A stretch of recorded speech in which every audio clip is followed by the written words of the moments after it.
University of Waterloo, an unusual send-off. While most students kick off Reading Week with a party, a large crowd gathered to get a chance to talk with former Prime Minister Paul Martin. CTV's Nicole Lampa is here with this story. Nicole, what did they discuss? Kyle, given that Martin was a former finance minister, the economy was the key discussion.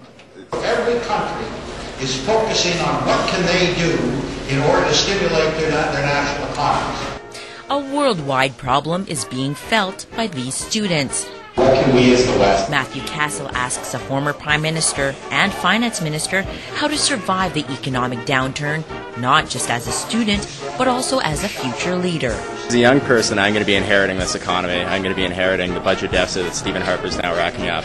And I think it's important for me to be informed so that I can make good choices and make good decisions. And when you have someone that has done it in the past and affected change, be it whether you agreed with the way he did it or not, it really inspires you to do something.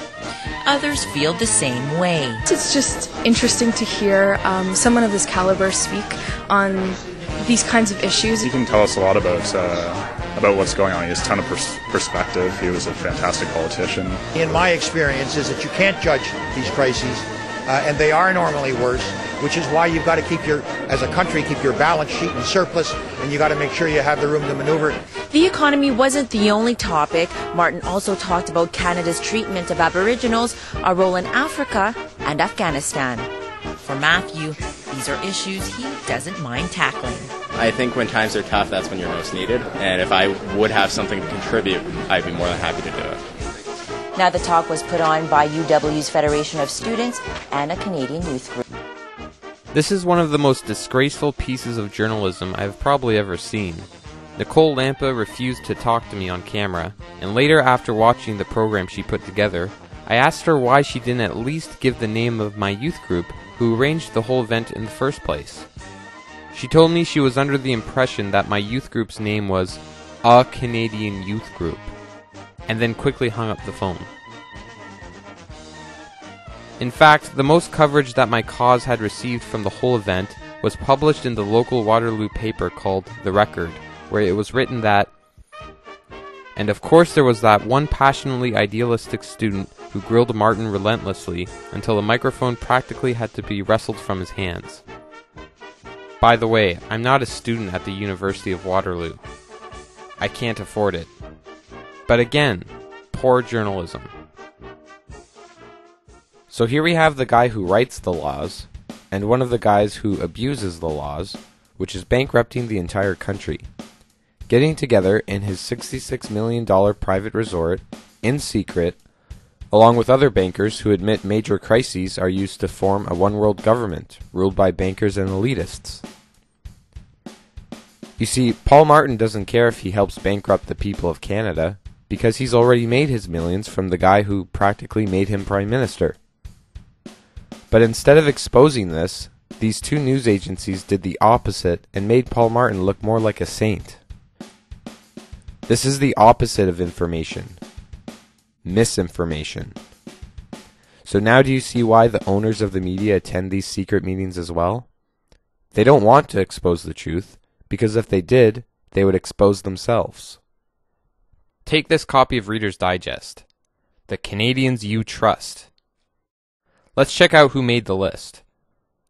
Stephen Harper, number 8. Michael J. Fox is number 5. Wayne Gretzky, number 12. Queen of England is number 2. She's not even Canadian. But I guess simple facts don't matter when you're a major publishing company.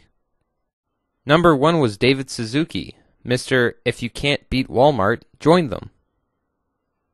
Bob Ray is number 29. Shania Twain, 30. Don Cherry is number 14. What's going on here?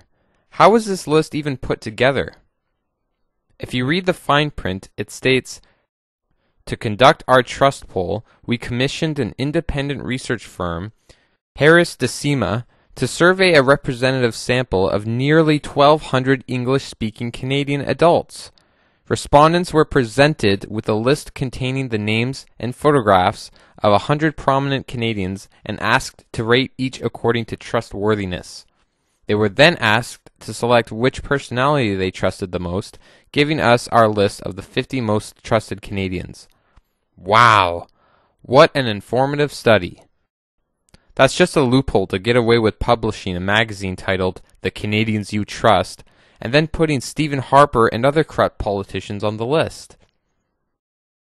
Because what they should have called the magazine was Canadians Nearly 1,200 People Trust, from a pre-selected media-biased list of figures used only to spread propaganda. I mean, who has the power to tell you who to trust, other than yourself? Well, apparently Reader's Digest. But wait a minute, I thought CNN was most trusted. Maybe that was based on another elaborate trust poll, where CNN wasn't on the list. Here's a quick word fact. The literal translation for the word entertainment is diversion. Ah, it all makes perfect sense now. Because people are more worried about how Gen still can't get it together, inch by inch these global elitists are getting closer to their goal of world domination. Thanks, Rick. You know, I always had a feeling you would be involved in the destruction of the world.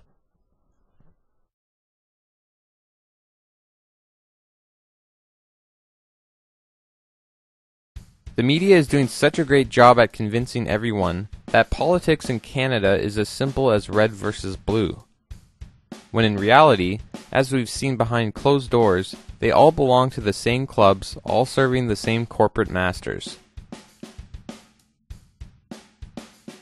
Consider politicians like a box of Smarties. All different colors on the outside, but on the inside, they're all full of the same crap. When people get sick of red, blue steps in to give the illusion of democracy. This game goes back and forth for years and years and years.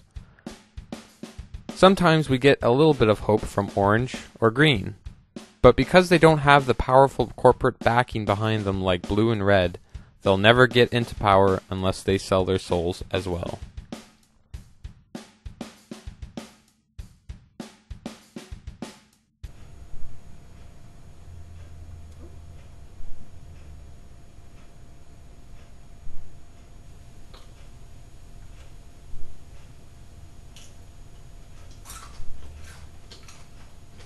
It's not so bad. It's a little bit sour, but